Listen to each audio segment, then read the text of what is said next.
ہمارے ساتھ پروگرام کے پہلے کالر. جی السلام علیکم. وعلیکم السلام. جی آپ پرائم منسٹر صاحب سے مخاطب ہیں, بات کیجیے گا. جی میں راولپنڈی سے سعیدہ ناز بات کر رہی ہوں اور میں ایک ہاؤس وائف ہوں. میں وزیر اعظم صاحب سے مہنگائی پہ سوال کرنا چاہ رہی ہوں. وزیر اعظم صاحب, پچھلے سال اسی پروگرام میں مہنگائی کے سوال پہ جواب پر آپ نے بولا تھا کہ بہت جلد مہنگائی پہ قابو پا لیا جائے گا. ابھی سال ہونے کو ہے مگر مہنگائی ڈبل ہو گئی ہے. شاید آپ کو اصل صورتحال نہیں بتائی جاتی. آپ اور کچھ نہیں کر سکتے تو پلیز آن لائن جا کر آٹے کی اور دال کی سے چیک کر لیں اور ہمیں بتا دیں کہ اب تو ہمیں گھبرا لینا چاہیے. جی شکریہ. دیکھیں, پہلی چیز تو میں آپ کو ایک بات بتا دوں.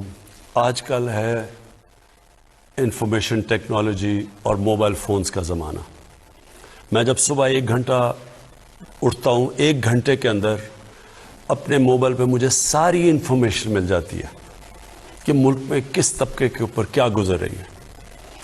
تو میں آپ کو پھر سے یہ کہہ دوں کہ یہ سب سے بڑا میرے لیے, اگر آپ کہنا کہ ایک چیز جو مجھے کئی دفعہ راتوں کو جگاتی ہے, وہ صرف مہنگائی ہے.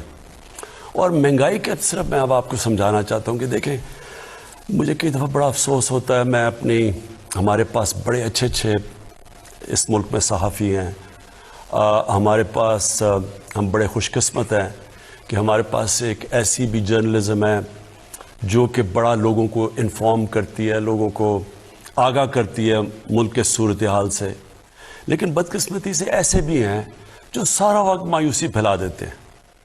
مہنگائی اس وقت دنیا کا فنومینا ہے. سعیدہ پلیز آپ میری ذرا غور سے بات سن لیں کہ مہنگائی صرف پاکستان کا ایشو نہیں ہے. اب میں آپ کو بتاؤں 2 قسم کی مہنگائیاں ہوئیں.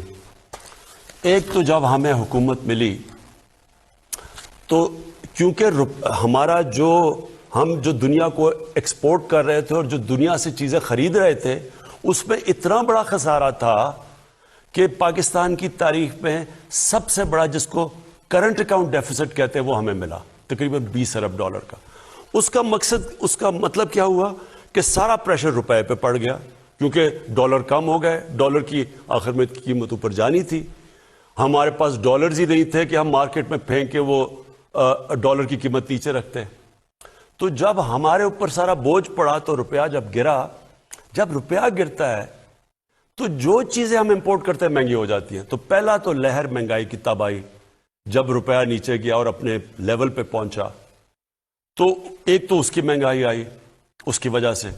یہ دوسرا یہ مہنگائی کا جو آپ آج بات کر رہے ہیں نا کہ سال پہلے اور اب میں کیا فرق ہے, میں ذرا آپ کو صرف بتانا چاہتا ہوں کہ یہ اب ایک کرونا کی وجہ سے دنیا کے اندر جو سپلائی شارٹیجز ہوئی, یہ اب اس کی لہر آئی ہوئی ہے. اور اس میں پاکستان اکیلا نہیں ہے ملوث اس مہنگائی میں. آپ کو یہ پتا ہونا چاہیے کہ ہمارے سے وہ ملک, امیر ترین ملک یعنی برطانیہ کی 50, اس کی صرف 6 کروڑ آبادی ہے, ہماری 22 کروڑ ہے. ان کا جو سالانہ آمدنی ہے, جو GDP کہتے ہیں, وہ تقریباً 50 گنا ہے پاکستان سے زیادہ. اب ان کی امریکہ کی میں اس لیے مثال دیتا ہوں کہ ہم نے کووڈ کے دوران جو سب سے زیادہ پیسہ خرچ کیا عوام کی بھلائی کے لیے, مدد کرنے کے لیے, وہ $8 ارب تھا. امریکہ اب تک $6,000 ارب خرچ کر چکا ہے. تو پہلے ذرا دیکھ لیں کہ ہماری حالات کیا ہیں, ان کے کیا ہیں.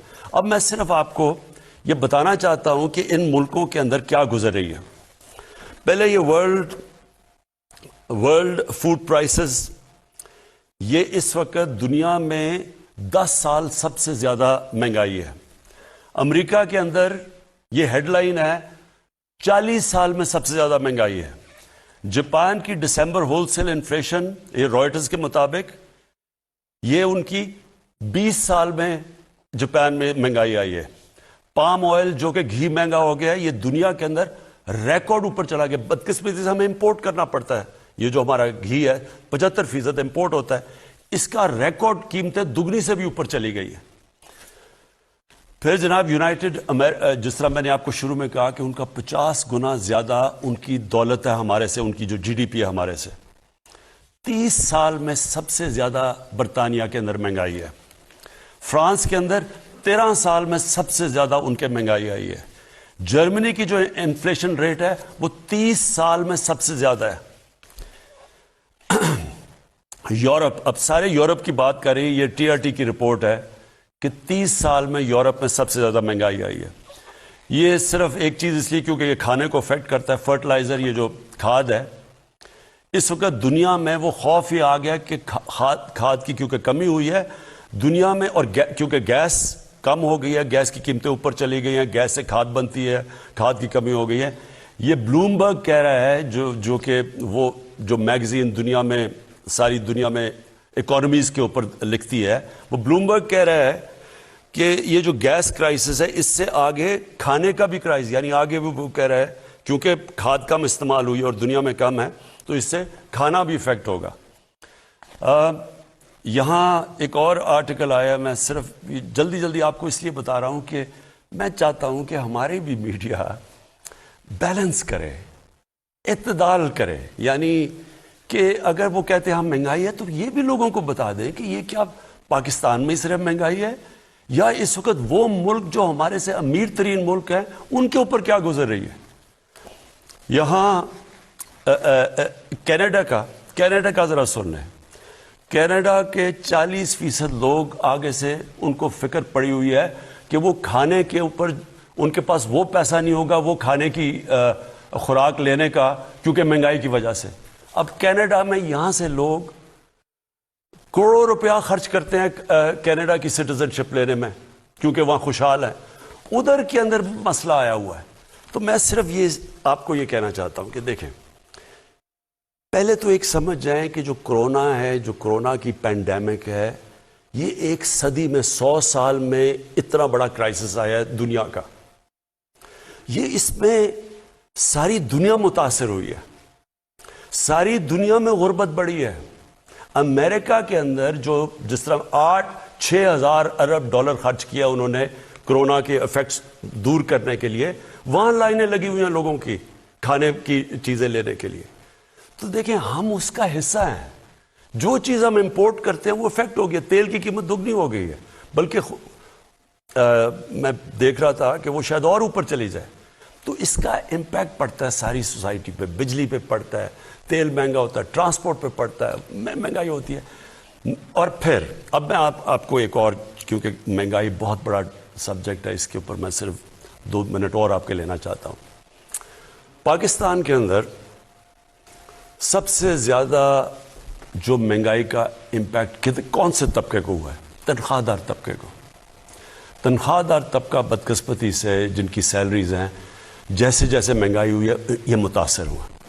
لیکن میں آپ کو دوسری طرف یہ بتا دوں کہ کیونکہ پاکستان کے اندر اس وقت اللہ کا کرم ہے کہ ہماری گروتھ ریٹ بڑی ہے، اس کے اوپر میں بعد میں بات کروں گا. ہماری انڈسٹری کیونکہ سب سے زیادہ پرفارم کر رہی ہے، مزدوروں کے حالات بہتر ہوئے ہیں، کسانوں کا سب سے جو آدھی آبادی ہماری دیہات میں رہتی ہے، کبھی کسانوں کے پاس اتنا پیسہ نہیں آیا. ان کی جو انکم ہے ہم دیکھ 73% ان کی انکم کے اندر ان کی آمدنی میں اضافہ ہوا ہے.